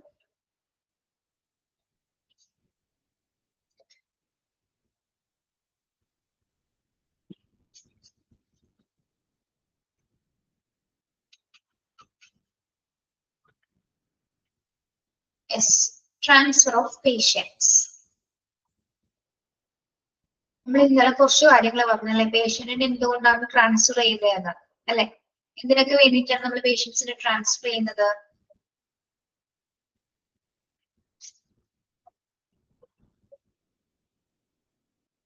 സ്പെഷ്യൽ കെയർ കൊടുക്കുന്നതിന് വേണ്ടിയിട്ട് അല്ലെ. ഇപ്പൊ ഹോസ്പിറ്റലിനെ സംബന്ധിച്ചിടത്തോളം രോഗിയുടെ ഏറ്റവും നല്ലൊരു കെയർ കൊടുക്കുന്നതിന് വേണ്ടിയിട്ട് രോഗി പരിചരണത്തിന്റെ ഭാഗമായിട്ട് നമ്മൾ നടത്തപ്പെടുന്ന ഒരു പ്രൊസീജിയർ ആണ് ശരിക്കും എന്ത് ട്രാൻസ്ഫർ ഓഫ് പേഷ്യൻസ് എന്ന് പറയുന്നത് അല്ലെ. ബെറ്റർ ട്രീറ്റ്മെന്റിനും സ്പെഷ്യലൈസ്ഡ് കെയർ കിട്ടുന്നതിനും വേണ്ടിയിട്ടാണ് പല സാഹചര്യങ്ങളിലും നമ്മൾ പേഷ്യൻസിനെ ട്രാൻസ്ഫർ ചെയ്യുന്നത്.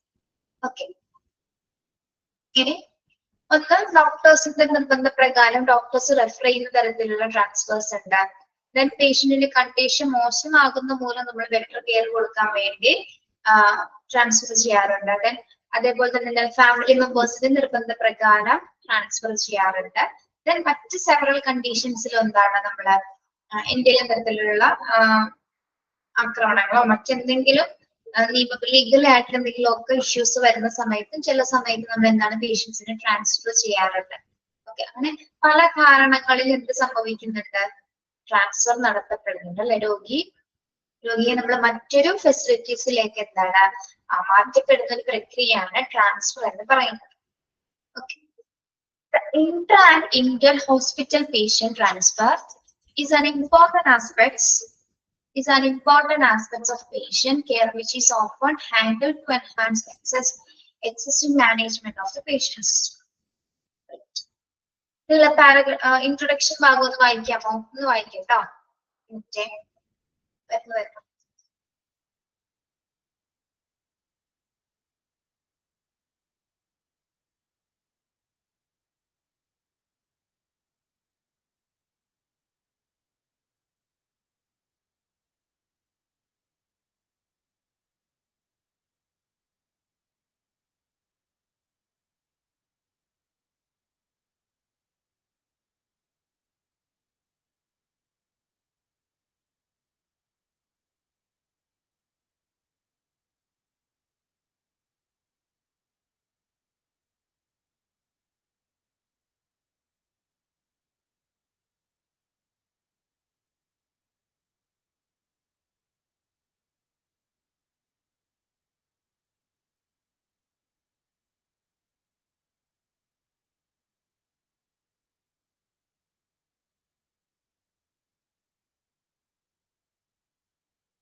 ഇവിടെ രണ്ട് ട്രാൻസ്ഫറിനെ പറ്റി പറയുന്നുണ്ട്, intra and Inter hospital transfer. എന്തായിരിക്കും ഇൻട്രാ ഹോസ്പിറ്റൽ എന്ന് പറയുന്നത്? Intra-hospital. Intra means transfer within the hospital എന്നാണ് കേട്ടോ. അപ്പൊ ഓൾറെഡി ഒന്ന് നിങ്ങളൊന്ന് നോട്ട് ചെയ്യോ. രണ്ടും ഇപ്പൊ തന്നെ ടീച്ചർ പറയുന്ന ഒരു ഡെഫിനിഷൻ പോലെ ഒന്ന് നോട്ട് ചെയ്തെടുക്കുക കേട്ടോ. Okay, first one intra hospital എന്ന് പറഞ്ഞ് ഒന്ന് എഴുതി.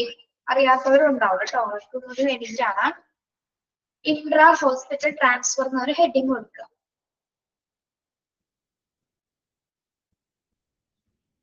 ഇൻട്രാ ഹോസ്പിറ്റൽ ട്രാൻസ്ഫർ നോട്ട് ചെയ്യാം.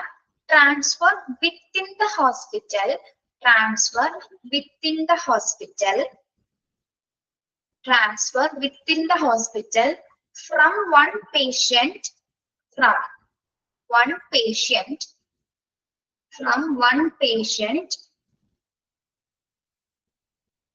from one patient care unit to one patient care unit to one patient care unit to another during on, another during on, another during on inpatient admission, another during on inpatient admission, another during on inpatient admission. ഒന്നുകൂടി പറയാം. Transfer within the hospital from one patient care to one patient care unit to another during on inpatient admission.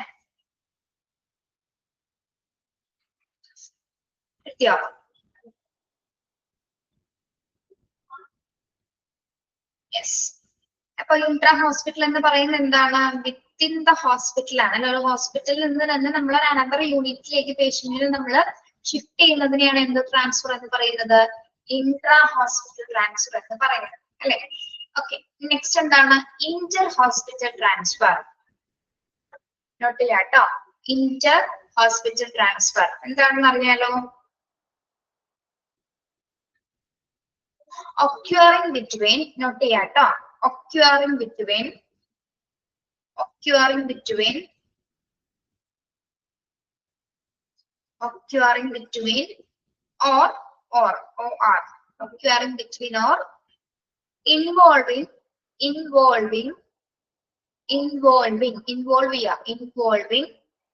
two or more hospitals, involving two or more hospitals, involving two or more hospitals,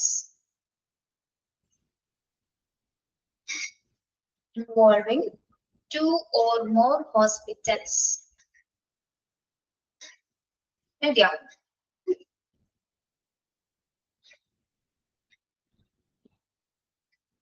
Yes. So, intra-hospital എന്ന് പറയുന്നത് within the hospital facility. മറ്റേത് എന്താണ്? Inter എന്ന് പറയുമ്പോൾ ഒരു ഹോസ്പിറ്റലിൽ നിന്ന് നമ്മൾ മറ്റൊരു ഫെസിലിറ്റിയിലേക്ക്, മറ്റൊരു സ്പെഷ്യലൈസ്ഡ് ഹോസ്പിറ്റലിലേക്ക് പേഷ്യന്റിനെ ട്രാൻസ്ഫർ ചെയ്യുന്ന പ്രക്രിയയാണ് എന്ത്? ഇന്റർ ഹോസ്പിറ്റൽ എന്ന് പറയുന്നത്. ഓക്കെ, രണ്ടും ക്ലിയർ അല്ലേ? യെസ്. നമുക്ക് നോക്കാം. The intra and inter hospital patient transfer is an important aspect of patient care which is often handled to enhance the existing management of the patient. It may involve caring in a patient within the same facility for a diagnostic procedure or shift to another facility with a more well-developed care. The main aim in all such shifting to maintain the continuity of medical care. നമ്മൾ ഏത് തരം transfer തന്നെയാണെങ്കിൽ കൂടിയും അല്ലെ, അതായത് ഹോസ്പിറ്റലിന് അകത്താണെങ്കിലും പുറത്താണെങ്കിലും നമ്മൾ ഈ പേഷ്യൻസിന് കൊടുക്കുന്ന ഈ ഒരു ട്രാൻസ്ഫർ എന്ന പ്രക്രിയ എന്ന് പറയുന്നത്, ഈ ഒരു പ്രൊസീജിയർ എന്ന് പറയുന്നത് എന്തിനു വേണ്ടിയിട്ടാണ്? അവർക്ക് കുറച്ചുകൂടി മോർ ഡെവലപ്ഡ് ആയിട്ടുള്ള കെയർ ലഭിക്കുന്നതിന് വേണ്ടിയിട്ടാണ്. മാത്രമല്ല എന്താണ്? അവരുടെ മെഡിക്കൽ കെയറിന്റെ കണ്ടിന്യൂറ്റി അല്ലെ, അതിന്റെ തുടർച്ച നിലനിർത്തുന്നതിന് വേണ്ടിയിട്ട് കൂടിയാണ് നമ്മൾ പേഷ്യന്റിനെ മറ്റൊരു ഫെസിലിറ്റീസിലേക്കോ മറ്റൊരു യൂണിറ്റിലേക്കോ ട്രാൻസ്ഫർ ചെയ്യുന്നത്. ഓക്കെ, അത് തന്നെയാണ് അതിന്റെ ഇമ്പോർട്ടൻസ് എന്ന്, അതിന്റെ പർപ്പസ് എന്ന് പറയുന്നത്. മനസ്സിലായോ? Yes. Then, as the transfer of sick patient may produce various psychological changes which may negatively affect the prognosis of the patient, it should be initiate safe transfer consists of decision to transfer plan, communication, pre-transfer stabilization, and preparation. നമുക്ക് നോക്കാം. ഇപ്പൊ നമുക്കറിയാം ഒരു പേഷ്യന്റിനെ നമ്മൾ transfer ചെയ്യുന്ന സമയത്ത് വളരെ easy ആയിട്ടൊരു പ്രക്രിയ അല്ല അത്. നോർമൽ കണ്ടീഷനുള്ള പേഷ്യൻസിന് എന്തായാലും എന്താണ് നമുക്ക് ട്രാൻസ്ഫറിന്റെ ആവശ്യം വരുന്നില്ല. സ്പെഷ്യൽ കേസസിൽ മാത്രമാണ് നമ്മൾ എന്ത് ചെയ്യുന്നത്, ട്രാൻസ്ഫറിങ് ആവശ്യമായിട്ടുണ്ട് അല്ലെ. അപ്പോ അങ്ങനെ സ്പെഷ്യൽ കേസുകൾ ക്രിട്ടിക്കൽ കണ്ടീഷനുള്ള പേഷ്യൻസിനെയൊക്കെ നമ്മൾ ഒരു ഫെസിലിറ്റിയിലേക്ക് മാറ്റുന്ന സമയത്ത് പ്രത്യേകിച്ച് എന്താണ് ഫിസിയോളജിക്കൽ ആയിട്ടുള്ള ചേഞ്ചസ് വരാനുള്ള സാധ്യത ഉണ്ട് അല്ലെ. നമ്മൾ കൊടുക്കുന്ന ചികിത്സ അതേപോലെ നിലനിർത്തിക്കൊണ്ടായിരിക്കും നമുക്ക് അവരെ മാറ്റേണ്ടത്.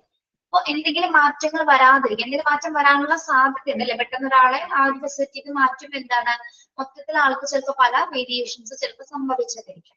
അപ്പൊ അങ്ങനെ സംഭവിച്ചാൽ ചിലപ്പോൾ ആ പേഷ്യന്റിന് നെഗറ്റീവ് ആയിട്ട് അഫക്ട് ചെയ്തതായിരിക്കും, ചിലപ്പോൾ അത് മരണകാരണം തന്നെ ആയിരിക്കാം അല്ലെ. നമ്മള് കൃത്യമായ പ്രൊസീജിയറിൽ കൂടെ അല്ല പേഷ്യന്റിനെ ട്രാൻസ്ഫർ ചെയ്യണമെങ്കിൽ എന്താണ് ചിലപ്പോൾ അത് നെഗറ്റീവ് ആയിട്ട് ആ പേഷ്യന്റിനെ അഫക്ട് ചെയ്തേക്കാം. അങ്ങനെ അഫക്ട് ചെയ്യാതിരിക്കാൻ വേണ്ടി നമ്മൾ എന്ത് ചെയ്യണം, അതിന്റെ ട്രാൻസ്ഫർ ചെയ്യുന്നതിന് ഒരു പ്രൊസീജിയർ ഉണ്ട്. ആ ഒരു പ്രൊസീജിയർ മെയിൻറ്റെയിൻ ചെയ്ത് തന്നെ ആയിരിക്കണം പേഷ്യന്റ് നമ്മൾ ട്രാൻസ്ഫർ ചെയ്യേണ്ടത്. ഫസ്റ്റ് അതെങ്ങനെയാണ്, ഒരു സേഫ് ട്രാൻസ്ഫർ ആണ് ഏറ്റവും നന്നായിട്ട് നമുക്ക് ആവശ്യമായിട്ട് വരുന്നത് അല്ലെ. സേഫ് ട്രാൻസ്ഫർ ചെയ്യുന്നതിന് മുമ്പായിട്ട് നമ്മൾ അവിടെ ഒരു തീരുമാനം എടുക്കുക അല്ലെ. പ്രോപ്പർ ആയിട്ട് കമ്മ്യൂണിക്കേറ്റ് ചെയ്തുകൊണ്ട് ഒരു പ്രോപ്പർ ആയിട്ടൊരു തീരുമാനം അവിടെ എടുക്കുന്നു. പേഷ്യന്റിനെ മാറ്റം ട്രാൻസ്ഫർ ചെയ്യാം എന്നൊരു കമ്മ്യൂണിക്കേഷൻ അവിടെ ആ ഒരു ഡിസിഷൻ അവിടെ തീരുമാനിക്കുന്നു. ഓക്കെ, ശരിക്കും പറഞ്ഞാൽ ആ ഒരു ഡിസിഷൻ ആയിരിക്കും ചിലപ്പോൾ നമ്മൾ തീരുമാനിക്കുന്ന ഒരു തീരുമാനം കൊണ്ടാണ് അയാളുടെ ജീവൻ രക്ഷപ്പെടുന്നത് അല്ലെ. പേഷ്യന്റിനെ ഫെസിലിറ്റി കൊടുത്ത് രക്ഷപ്പെടുത്തണമെന്ന് നമ്മൾ അവിടെ എടുക്കുന്ന ഡിസിഷൻ മൂലമാണ് പല പേഷ്യൻസും രക്ഷപ്പെട്ടിട്ടുള്ളത് അല്ലെ. അങ്ങനെ ഒരു ഡിസിഷൻ അവിടെ എടുക്കാത്ത പക്ഷം എന്താണ് ചിലപ്പോൾ അവിടെ തന്നെ ചിലപ്പോൾ കിടന്ന് മരണപ്പെടാനും കാരണമായേക്കാം, അല്ലെങ്കിൽ മറ്റെന്തെങ്കിലും ഡിഫിക്കൽട്ടീസ് ആൾക്ക് സംഭവിച്ചേക്കാം. ഓക്കെ, അപ്പൊ ഇവിടെ തീരുമാനം എന്ന് പറയുന്നത്, ഡിസിഷൻ എന്ന് പറയുന്നത് ഇവിടെ ഇമ്പോർട്ടന്റ് ആണ്.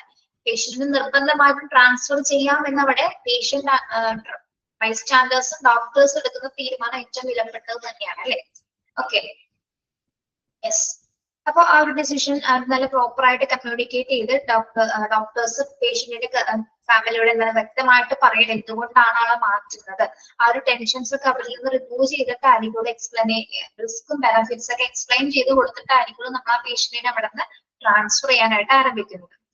Then pre-transfer stabilization and preparation.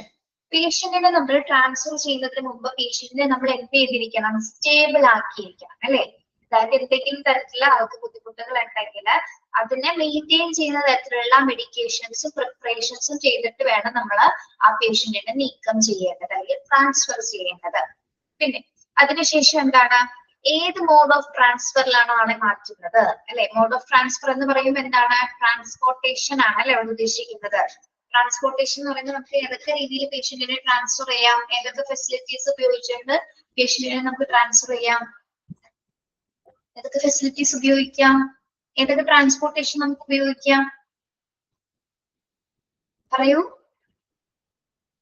Road, air, water. Critical situations അല്ലെ നമ്മൾ ഏത് മോഡ് ഓഫ് ട്രാൻസ്പോർട്ട് ആയിട്ട് ഉപയോഗിക്കുന്നത്, ക്രിട്ടിക്കൽ സിറ്റുവേഷൻ എയർ ട്രാൻസ്പോർട്ട് ആണ് അല്ലെ. എയർ ട്രാൻസ്പോർട്ട് അല്ലെങ്കിൽ എയർപ്ലെയിൻ ഫെസിലിറ്റീസ് എയർക്രാഫ്റ്റുകളായിരിക്കും നമ്മൾ ഉപയോഗിക്കുന്നത്. ഓക്കെ, അപ്പോൾ പേഷ്യന്റിന്റെ കണ്ടീഷൻ ഡിപ്പെൻഡ് ചെയ്തിട്ടാണ് നമ്മൾ സ്വീകരിക്കുന്നത്.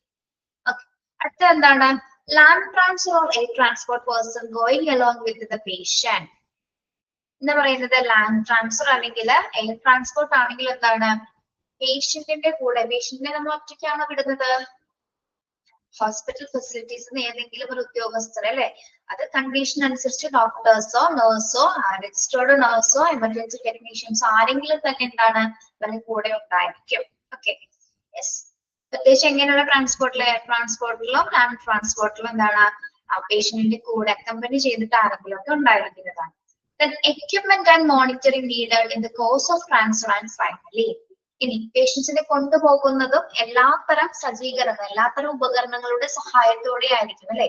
വെന്റിലേറ്ററിൽ തുടരുന്ന പേഷ്യന്റ് ആണെങ്കിൽ എന്താണ് നമ്മൾ ഓട്ടോമാറ്റിക് ആയിട്ടുള്ള വെന്റിലേറ്റേഴ്സ് ഉപയോഗിച്ചുകൊണ്ടായിരിക്കും പേഷ്യൻസിനെ കൊണ്ടുപോകുന്നത്. എല്ലാത്തരം മോണിറ്ററിങ്, പേഷ്യന്റിന്റെ എല്ലാ സൈനുകളും നമുക്ക് മോണിറ്റർ ചെയ്യാനുള്ള എല്ലാ ഫെസിലിറ്റീസും അതിൽ ഒരുക്കിയിട്ടായിരിക്കും നമ്മൾ ആ പേഷ്യന്റിനെ ട്രാൻസ്ഫർ ചെയ്യുന്നത്. Okay, then the documentation and handover the patient at the receiving facility. Then നമ്മൾ എവിടെയാണോ പേഷ്യന്റിനെ കൊണ്ടാക്കുന്നത് അവിടേക്ക് നമ്മൾ എന്ത് കൊടുക്കേണ്ടതുണ്ട്, നിർബന്ധമായിട്ടും ആ പേഷ്യന്റുമായി ബന്ധപ്പെട്ടുള്ള ഒരു ഡോക്യുമെന്റേഷൻ ഉണ്ട്. ഡോക്യുമെന്റേഷൻ എന്ന് പറയുമ്പോൾ എന്താണ്, പേഷ്യന്റിന്റെ പ്രസന്റ് കണ്ടീഷൻ വരെയുള്ള കംപ്ലീറ്റ് ഡീറ്റെയിൽസ് എന്തിലുണ്ടായിരിക്കും, ആ ആ ഒരു ഡോക്യുമെന്റ്സിൽ ഉണ്ടായിരിക്കും. ദെൻ അത് മറ്റവർക്ക് ആ ഒരു ഫെസിലിറ്റിയിലേക്ക് നമ്മൾ ഹാൻഡ് ഓവർ ചെയ്യുന്നത് വരെയാണ് ഒരു പേഷ്യന്റിനെ നമ്മൾ ട്രാൻസ്ഫർ ചെയ്യുന്ന പ്രക്രിയ അവസാനിക്കുന്നത്. ഓക്കെ, ഇത് ഈ ഒരു ചാപ്റ്ററിന്റെ മൊത്തം ഒരു ബ്രീഫാണ് ഇൻട്രൊഡക്ഷൻ ഭാഗത്തിൽ കൊടുത്തിരിക്കുന്നത് കേട്ടോ. എങ്ങനെയാണ് ഏതൊക്കെ സിറ്റുവേഷൻസ് തുടങ്ങി എന്തൊക്കെ കാര്യങ്ങൾ അറേഞ്ച് ചെയ്തിട്ട് ലാസ്റ്റ് നമ്മളോട് ആ ഫെസിലിറ്റിയിൽ എത്തിക്കുന്നത് വരെ എന്തെല്ലാം അറേഞ്ച് ചെയ്യണം, എന്തൊക്കെ കൊടുത്തതിന് ശേഷമാണ് ആ പ്രക്രിയ അവസാനിക്കുന്നത് എന്നാണ് ഇൻട്രൊഡക്ഷനിൽ കൊടുത്തിരിക്കുന്നത്. മനസ്സിലായോ പറഞ്ഞത്?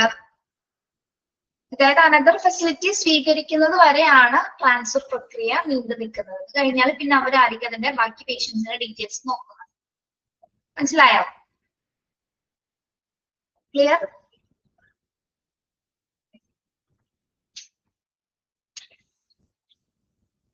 നിങ്ങൾ റിയൽ ലൈഫിൽ ഇങ്ങനെ കണ്ടിട്ടുണ്ടോ പേഷ്യന്റിനെ ട്രാൻസ്ഫർ ചെയ്യുന്നത്, അല്ലെങ്കിൽ നിങ്ങൾക്ക് അങ്ങനത്തെ സിറ്റുവേഷൻസ് എന്തെങ്കിലും ഉണ്ടായിട്ടുണ്ടോ?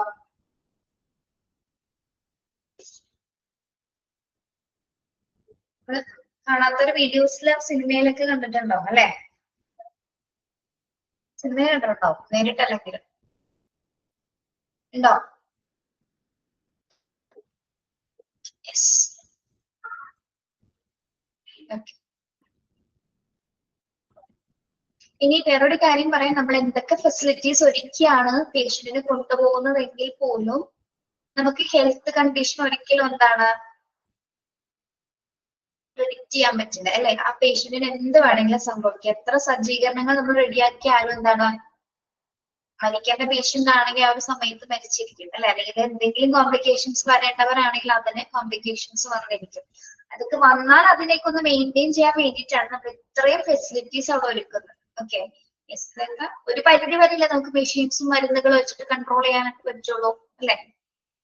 എത്രത്തോളം ഫെസിലിറ്റീസ് നമുക്ക് ഉണ്ടെന്ന് പറഞ്ഞാലും ആളുടെ കണ്ടീഷൻ മോശമാകുമ്പോൾ മാക്സിമം നമുക്ക് ശ്രമിക്കാൻ പറ്റും അല്ലെ? ഒരിക്കലും മെഡിക്കൽ കണ്ടീഷൻ നമുക്ക് പ്രെഡിക്റ്റ് ചെയ്യാൻ പ്രവചിക്കാൻ പറ്റാത്തതാണ് അല്ലെ? എന്ത് വേണമെങ്കിലും എപ്പോ വേണമെങ്കിലും ഓരോ പേഷ്യൻസിനും സംഭവിക്കാം.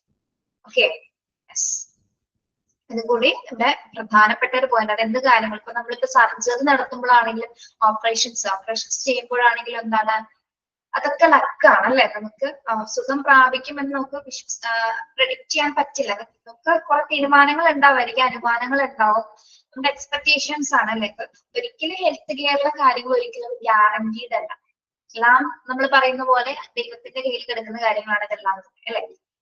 അവിടെയാണ് അത്ഭുതങ്ങൾ സംഭവിക്കാന്ന് പറയുന്നത്. പ്രത്യേകിച്ച് അങ്ങനെ നടക്കുന്നത് കൊണ്ടാണ്. അപ്പൊ ആ ഒരു പേഷ്യന്റ് രക്ഷപ്പെടുന്നതിനെയാണ് നമ്മൾ അവിടെ ഒരു അത്ഭുതം സംഭവിച്ചു എന്ന് പറയുന്നത്. ഡോക്ടേഴ്സ് പറയാറില്ല ചിലപ്പോ ഒരു അത്ഭുതം സംഭവിച്ചേക്കാം, അത്രയും ഡോക്ടേഴ്സിന് പറയാൻ പറ്റുള്ളൂ. ജീവന്റെ കാര്യം എന്ന് പറയുന്നത് ഇറ്റ്സ് വെരി ഡിഫിക്കൾട്ട് ആണ്, വളരെ പ്രീഷ്യസ് ആണ്. പക്ഷെ മെഡിക്കൽ സയൻസിന് ചെയ്യാൻ പറ്റുന്ന അത്രയും അവർ ചെയ്യും, മാക്സിമം ചെയ്യും. മാക്സിമം മാത്രമേ ചെയ്യാൻ പറ്റുള്ളൂ അല്ലെ? ബാക്കിയെല്ലാം നമ്മൾ വിശ്വസിക്കുന്ന ഒരു പോസിറ്റീവ് എനർജി അല്ലെങ്കിൽ ദൈവമൊക്കെ വിശ്വസിക്കുന്നുണ്ട് അല്ലെ? എല്ലാവരും ഒരു വിശ്വാസമാണെന്ന് വിചാരിക്കുന്നു. അതിനനുസരിച്ച് അതിന്റെ തീരുമാനങ്ങൾ അനുസരിച്ച് പിന്നെ ഒരു ജീവന്റെ വിലയൊക്കെ നമുക്ക് അറിയാൻ പറ്റുന്നു അല്ലെ? യെസ്. ഇനി ഇവിടെ ഒരു ഡെഫിനേഷൻ കൊടുത്തിട്ടുണ്ട്. എന്താണ് ട്രാൻസ്ഫർ എന്ന രീതിയിൽ ഒരു ഡെഫിനേഷൻ? Okay, yes. എന്താണ് പറയുന്നത്? Transfer is defined as preparing patients, completing requests, records, and shifting patients to another department within the hospital or another hospital or home. എന്താണ് ട്രാൻസ്ഫർ എന്നിവിടെ പറയുന്നത്? ഇതിന്റെ ഡെഫിനേഷൻ ആണ് കേട്ടോ, അതൊന്ന് നിങ്ങളൊന്ന് not ചെയ്തിടണേ. Preparing patients, completing requests, records, shifting patients to another department within the hospital or to another hospital or home. എന്താണ് ഇവിടെ ട്രാൻസ്ഫർ എന്ന് സൂചിപ്പിക്കുന്നത്? ഒന്നില്ലെങ്കിൽ ഒരു ആശുപത്രിക്കുള്ളിലോ അല്ലെങ്കിൽ ഏതെങ്കിലും മറ്റൊരു ഹോസ്പിറ്റൽസിലേക്കോ പേഷ്യന്റിനെ നമ്മള് എല്ലാത്തരം ഫെസിലിറ്റീസ് ഉപയോഗിച്ചുകൊണ്ട് എല്ലാത്തരം രീതിയിലും പേഷ്യന്റിനെ പ്രിപ്പയർ ചെയ്തുകൊണ്ട് മാറ്റപ്പെടുന്ന ഒരു പ്രക്രിയയാണ് എന്ത് ട്രാൻസ്ഫർ എന്ന് ഉദ്ദേശിക്കുന്നത്. ഓക്കെ, ട്രാൻസ്ഫറിന്റെ നിർവചനം എന്ന് പറഞ്ഞാൽ എന്താണ്? ആശുപത്രിക്കുള്ളിലോ അല്ലെങ്കിൽ ആശുപത്രിക്ക് പുറത്തോ മറ്റൊരു ഫെസിലിറ്റീസിലേക്കോ നമ്മള് പേഷ്യൻസിനെ മാറ്റുന്ന ഒരു പ്രക്രിയയാണ് എന്ത് ബെറ്റർ കെയറിന് വേണ്ടി നമ്മൾ മാറ്റുന്ന ഒരു പ്രക്രിയയാണ് നമ്മൾ ട്രാൻസ്ഫർ ഓഫ് പേഷ്യൻസ് എന്ന് പറയുന്നത്. ഓക്കെ, ക്ലിയർ ആണോ?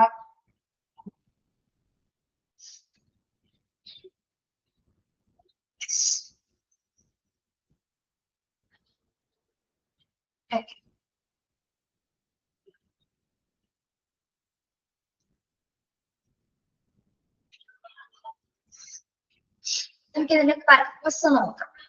Purpose to get necessary diagnostic test and procedure. എന്തിനു വേണ്ടിയിട്ടാണ് നമ്മൾ ട്രാൻസ്ഫർ ചെയ്യുന്നത്, അതിന്റെ പർപ്പസ് എന്താണെന്ന് നോക്കാം. ഫസ്റ്റ് വൺ എന്താണ്? To get necessary diagnostic test and procedure. To get necessary diagnostic test and procedure. ഇതിനു വേണ്ടിയിട്ടാണ് നമുക്ക് പേഷ്യന്റിനെ മാറ്റി ചെയ്യുന്നത്. ആവശ്യമായിട്ടുള്ള രോഗനിർണയത്തിനും പരിശോധനയ്ക്കും വേണ്ടിയിട്ട് കൂടിയാണ് നമ്മള്, അതായത് എക്സ്ട്രാ ഡയഗ്നോസിസിനും പ്രൊസീജിയറും ചെയ്യുന്നതിന് വേണ്ടിയിട്ടാണ് നമ്മൾ എന്ത് ചെയ്യുന്നത്, പേഷ്യന്റിനെ നമ്മൾ ട്രാൻസ്ഫർ ചെയ്യുന്നത്. ഓക്കെ, പിന്നെന്താണ്? To provide treatment and nursing care. To provide treatment and nursing care എന്താണ്? നല്ല രീതിയിലുള്ള നഴ്സിംഗ് കെയറും നല്ല രീതിയിലുള്ള പരിചരണവും ലഭിക്കുന്നതിന് വേണ്ടി, എല്ലാം സ്പെഷ്യൽ ആയിട്ടുള്ള കെയർ കിട്ടുന്നതിന് വേണ്ടിയിട്ട് കൂടിയാണ് നമ്മൾ എന്ത് ചെയ്യുന്നത്, പേഷ്യന്റിനെ നമ്മൾ ട്രാൻസ്ഫർ ചെയ്യുന്നതിന്റെ മെയിൻ പർപ്പസ് എന്ന് പറയുന്നത്. Okay, then to provide specialized care. ഏറ്റവും ഇമ്പോർട്ടന്റ് എന്താണ് ഇവിടെ? To provide specialized care. എന്താണ്?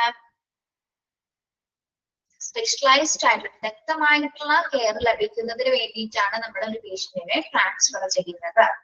Okay, then to place most suitable utilization of available personnel and services. To place the most suitable utilization of available personnel and services. എന്ത് purpose ആണത്? ഏറ്റവും കൂടുതൽ ലഭ്യമായിട്ടുള്ള എല്ലാത്തരം പേഴ്സൺ ഉദ്ദേശിക്കുന്നത് ഇവിടെ സ്റ്റാഫുകളാണ് അല്ലെ. അതായത് എന്താണ് ഇവിടെ പറയുന്നത്? സ്യൂട്ടബിൾ ആയിട്ടുള്ള റിസോഴ്സസുകൾ അല്ലെ, അല്ലെങ്കിൽ എന്താ പറയുന്നത്, ലഭ്യമായ ജീവനക്കാരുടെ കൃത്യമായിട്ടുള്ള ഒരു നല്ല രീതിയിലുള്ള സേവനം കൂടി ലഭിക്കുന്നതിന് വേണ്ടിയിട്ട് കൂടിയാണ് നമ്മൾ പേഷ്യന്റിനെ ട്രാൻസ്ഫർ ചെയ്യുന്നത്. ഓക്കെ, അതായത് ലഭ്യമായിട്ടുള്ള ജീവനക്കാരുടെയും അല്ലെങ്കിൽ ഏറ്റവും അനുയോജ്യമായിട്ടുള്ള അവരെ ഒരുപാട് സ്റ്റാഫുകൾ ഉണ്ടായിരിക്കും. ഒരുപാട് സ്റ്റാഫുകളുടെ എന്താണ് സ്പെഷ്യലൈസ്ഡ് ആയിട്ടുള്ള ഒരു പ്രൊട്ടക്ഷൻ അല്ലെങ്കിൽ ഒരു കെയർ ആണ് നമുക്ക് അവിടെ ലഭ്യമാകുന്നത്. ഓക്കെ, അതിന് വേണ്ടിയിട്ട് കൂടിയാണ് നമ്മൾ ആ പേഷ്യന്റിനെ നമ്മൾ ആ ഒരു ട്രാൻസ്ഫർ ചെയ്ത് ഒരു അനദർ ഫെസിലിറ്റിയിലേക്ക് മാറ്റുന്നത്. Then to match severity of nursing care based on patient's level of needs and problems. To match severity of nursing care based on patient level of needs and problems. ഇതാണ് last പർപ്പസിൽ പറയുന്നത്. പേഷ്യന്റിന്റെ level അനുസരിച്ചിട്ട് അല്ലെ, പേഷ്യന്റിന്റെ needs അനുസരിച്ചിട്ട് എന്ത് ചെയ്യണം? Nursing കെയറിന്റെ തീവ്രത കൂട്ടുക. അതായത് പേഷ്യന്റിന്റെ സിറ്റുവേഷൻ എന്താണോ അതിനനുസരിച്ചിട്ടുള്ള ഒരു ട്രീറ്റ്മെന്റ് കെയർ ആയിരിക്കുള്ളൂ ആര് കൊടുക്കേണ്ടത്? സിവിയറിറ്റി അനുസരിച്ചിട്ട്. സിവിയറിറ്റി കൂടുന്നതിനനുസരിച്ച് നമ്മൾ പേഷ്യന്റിന് എന്ത് ചെയ്യും? കൂടുതൽ കെയർ അവർക്ക് കൊടുക്കും അല്ലെ. ഓക്കെ, അപ്പം അത്തരം സിവിയറിറ്റി ആയിട്ടുള്ള ഒരു പ്രത്യേക കെയർ കിട്ടുന്നതിന് വേണ്ടിയിട്ട് കൂടിയിട്ടാണ് നമ്മുടെ പേഷ്യൻസിനെ മറ്റൊരു ഫെസിലിറ്റീസിലേക്കോ അല്ലെങ്കിൽ ഹോസ്പിറ്റലിനുള്ളിൽ മറ്റൊരു യൂണിറ്റിലേക്കോ മാറ്റപ്പെടുന്നത്. Okay, yes. നമ്മളിപ്പോ ഒരു പേഷ്യന്റിനെ ICUലേക്ക് മാറ്റുന്നത് എന്താണ്? അദ്ദേഹം ഒരു പേഷ്യന്റ് വാർഡിൽ അത്യാവശ്യം ചെറിയ ചെറിയ പ്രോബ്ലംസ് കാണിക്കുന്നു. പെട്ടെന്ന് നമ്മൾ എന്ത് ചെയ്യും? ആ പേഷ്യന്റിനെ നമ്മൾ ഇന്റൻസീവ് കെയർ യൂണിറ്റിലേക്ക് മാറ്റണം. ICU എന്ന് ഉദ്ദേശിക്കുന്നത് എന്താണ് ഇവിടെ? ഇന്റൻസീവ് ആയിട്ടുള്ള കെയർ കൊടുക്കുകയാണ് നമ്മൾ അല്ലെ. അതായത് അതിഥിക പരിചരണ യൂണിറ്റ് ആണ് എന്ത്? ചിലപ്പോൾ ചെറിയ ചെറിയ ഒബ്സർവേഷൻസ് അല്ലെങ്കിൽ ഒരു കൃത്യമായ ഇടവേളകളിൽ നമുക്ക് എന്താണ് ഇടവേളകളില് പേഷ്യൻസിന്റെ ആ ഒരു ചികിത്സ പൂർണ്ണമായിട്ടൊരു കെയർ കൊടുക്കുന്നതിന് വേണ്ടിയിട്ട് കൂടിയാണ് നമ്മൾ ചില സാഹചര്യങ്ങൾ ICUലേക്ക് പേഷ്യൻസിനെ മാറ്റുന്നത് അല്ലെ, ഇന്റൻസീവ് ആയിട്ടുള്ള കെയർ കൊടുക്കുന്നത്. അപ്പോൾ അതെന്ത് തരം ട്രാൻസ്ഫർ ആണ്? വാർഡിൽ നിന്ന് ICUലേക്ക് മാറ്റുന്നത് എന്ത് തരം ട്രാൻസ്ഫറിൽ പെടുന്നത്? ഏത് തരം ട്രാൻസ്ഫർ ആണ്? ഇന്റർ ആണോ ഇൻട്രാ ആണോ? ഹോസ്പിറ്റലിലെ ഒരു യൂണിറ്റിലേക്ക് മാറ്റുന്നത് ഏത് തരം ട്രാൻസ്ഫർ ആണ്? യെസ്, ഇൻട്രാ ഹോസ്പിറ്റൽ ട്രാൻസ്ഫർ ആണ് അല്ലെ. Yes, okay. നിങ്ങൾ ആ പർപ്പസ് വരെ ഒന്ന് നോക്കിയിട്ട് വരാട്ടോ. അടുത്ത ക്ലാസ്സിൽ ബാക്കി കണ്ടിന്യൂ ചെയ്തെടുക്കാം. Okay, thank you.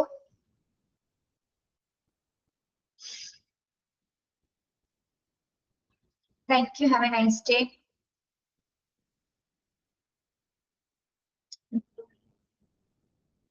Thank you.